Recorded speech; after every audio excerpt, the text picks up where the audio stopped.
There's this neat little quote that somebody gave me, and it's basically saying, who changed the script? I thought I was writing this play. Yeah. And sometimes life doesn't go the way we plan it. The year 2006 was a very grievous and difficult year for us.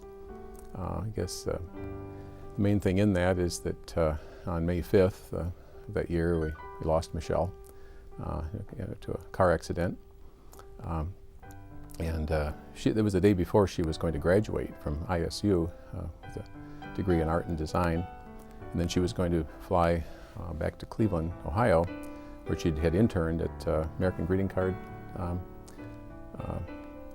Corporation. And they wanted her back for an interview. And of course that wasn't to be. I remember she worked so hard that last semester in particular, and we kept asking, are you ready to graduate? Is everything done? And she said, well, almost, and everything was sort of contingent upon some professors approving certain sketches and certain independent studies she had done. And that morning, the morning of May 5th, she gave me a call, and she had been visiting with her last professor that had to sign off her last sketchbook. And she said, Mom, I'm done. Everything's done.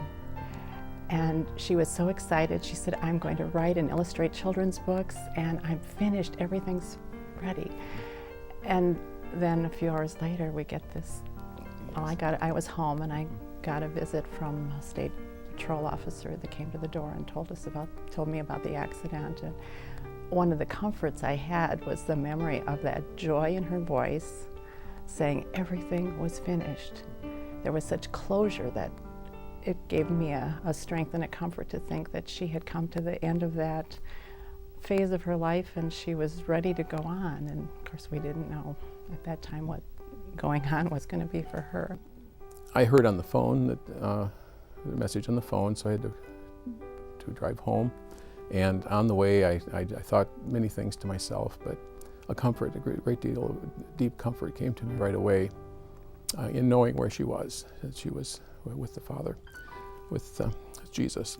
Mm-hmm. I can remember a lot of nights, those first few weeks, I just couldn't fall asleep, and I'd lay there, and the verse that kept coming through my mind at that time was, I will keep him in perfect peace whose mind is stayed on me. Mm-hmm. And it just went over and over there again. I just let myself replay that verse over and over. Mm-hmm.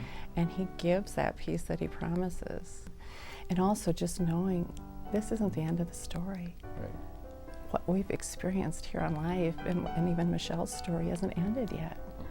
And so that hope of knowing there's more to come, and God knows the whole picture. Right. And he sees it all at once, and we know that the end of the story is a happy ending. And look for God's signs too. There are miraculous things that happen in your life. Like on Michelle's birthday, we traveled to the Billy Graham Museum, Wheaton, Illinois, and you can tell the story a little better, but it was a blessed time.